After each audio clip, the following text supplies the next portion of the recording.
Winter arrives with shorter days and longer nights, creating the most comfortable conditions of the year where staying wrapped in warmth feels like the only reasonable choice. Most people surrender to this seasonal invitation to rest, to hibernate, to wait for spring before attempting anything difficult. However, this same period of darkness and cold presents something rarely recognized, a natural training ground for transformation that appears only once each year.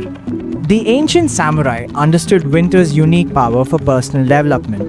Miyamoto Musashi would withdraw to mountain caves during winter months to train in complete isolation. The cold, the darkness, and the harsh conditions became his teachers. He wrote in the Book of Five Rings that the warrior's path requires separation from comfortable society, stating that one must walk alone through difficult terrain to discover true strength. Musashi did not wait for perfect conditions to improve himself. He used the harshest season as his training period because he understood that transformation requires discomfort. Yamamoto Tsunetomo, author of the Hagakure, wrote that the way of the samurai is found in death. This phrase does not mean physical death, but rather the death of the weak, comfort-seeking version of oneself. The samurai deliberately chose difficult practices during winter because they knew that the person who emerges from hardship is fundamentally different from the person who entered it. Winter's darkness provided natural cover for this transformation, a time when others rested while warriors sharpened their skills in secret. This concept of seasonal transformation, what we might call a winter arc, recognizes that the season itself creates ideal circumstances for personal change. When social activities decrease due to weather and darkness, when most people withdraw into comfort and routine, an opportunity emerges for those willing to move in the opposite direction. While the majority uses winter as a time to pause their efforts and goals, a small group recognizes this as the perfect moment to accelerate. The same environmental factors that others use as excuses become advantages for those who understand how to use them. The first requirement for this transformation involves what the samurai called disciplined invisibility, deliberately reducing visibility in social spaces to create room for focused work. When Musashi disappeared into the mountains, no one knew what he was doing or why. He emerged years later as a completely different person, and only then did the results speak. This approach does not mean abandoning relationships, but becoming selective about where attention and energy flow. Social gatherings that exist primarily to pass time, endless conversations that lead nowhere, and activities that distract from important work all fade into the background. Research in psychology confirms that environment shapes behavior more powerfully than willpower alone. If we try to transform while maintaining all the same social patterns, physical spaces, and daily routines, we essentially ask ourselves to become different while everything around us stays the same. This creates constant friction.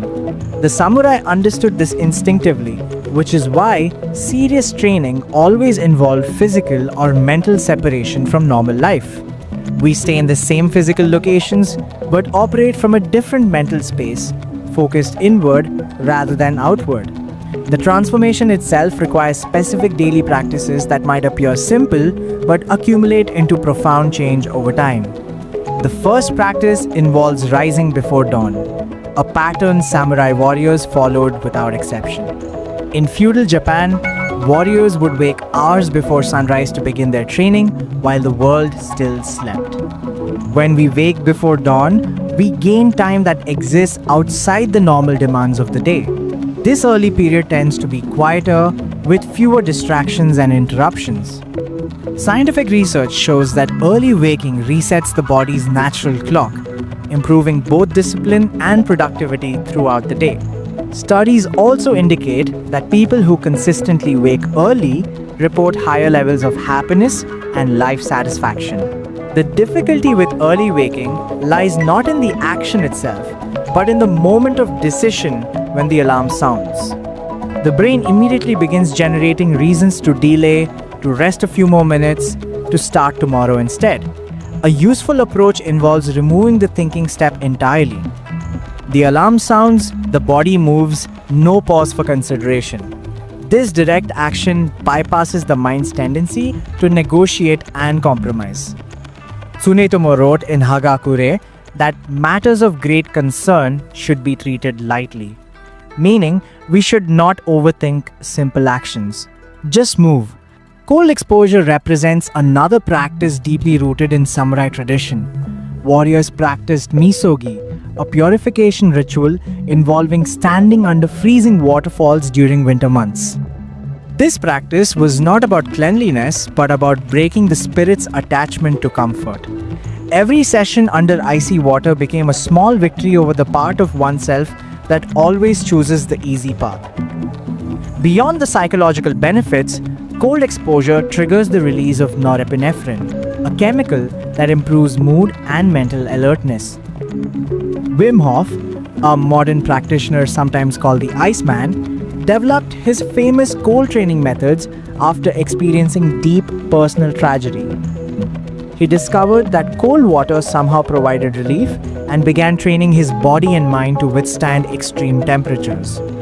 While most people need not pursue such extremes, daily cold showers offer accessible entry into this ancient samurai practice. Meditation formed the cornerstone of samurai mental training. However, sitting quietly with closed eyes often feels boring or difficult for modern people. An alternative approach combines physical challenge with mental focus through what might be called warrior meditation. Holding a plank position for 2 to 5 minutes while focusing solely on breathing engages both body and mind simultaneously. When muscles begin burning and the mind starts screaming to stop, the real practice begins. That moment of wanting to quit but choosing to continue builds mental discipline more effectively than comfortable meditation. This mirrors the samurai practice of seiza, sitting in formal posture despite physical discomfort, training the mind to remain calm regardless of what the body experiences.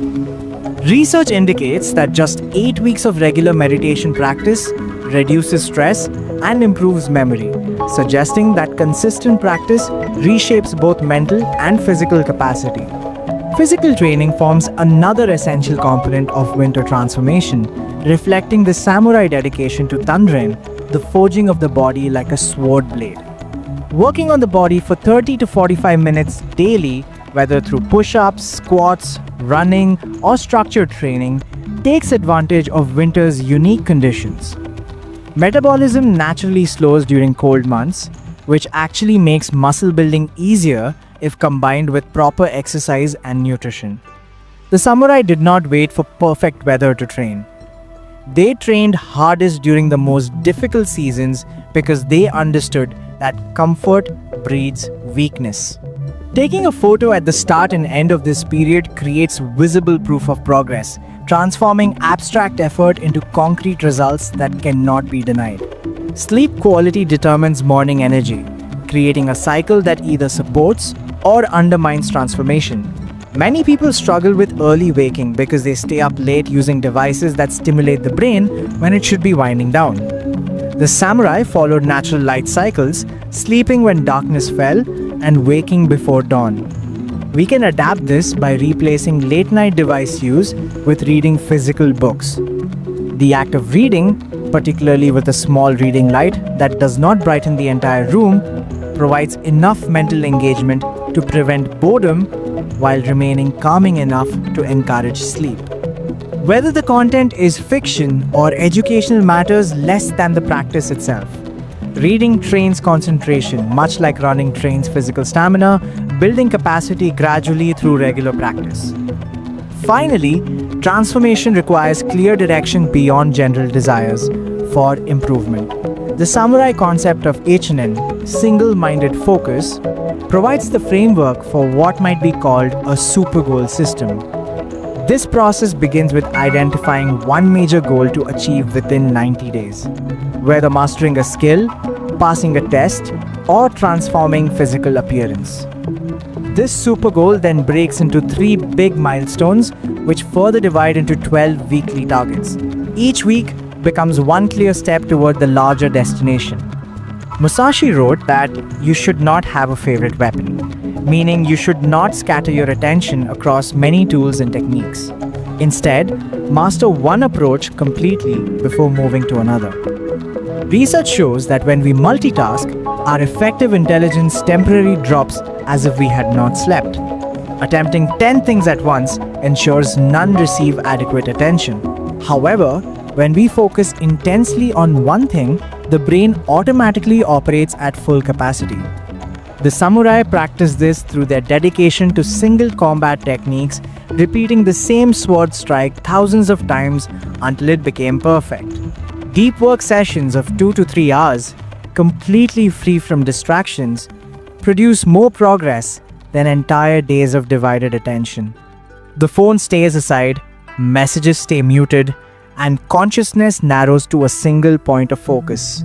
These practices form a complete system rather than a collection of random suggestions. Much like the Samurai Bushido Code provided a complete framework for living. Rising early creates time. Cold exposure builds mental toughness. Warrior meditation develops focus. Physical training forges the body. Reading improves sleep quality. And the Super Goal system provides clear direction through each and end. Together, they address different aspects of the same transformation, reinforcing each other rather than competing for resources. Within 90 days, which takes us from winter into early spring, a person following this system consistently will emerge genuinely changed. The samurai call this process shugyo, intense training that transforms character. When spring arrives and others emerge from their hibernation unchanged, those who embrace the winter arc will have become fundamentally different, carrying the discipline and strength that only winter's darkness could forge. And write in comments that I will utilize this winter arc properly. Thank you for watching.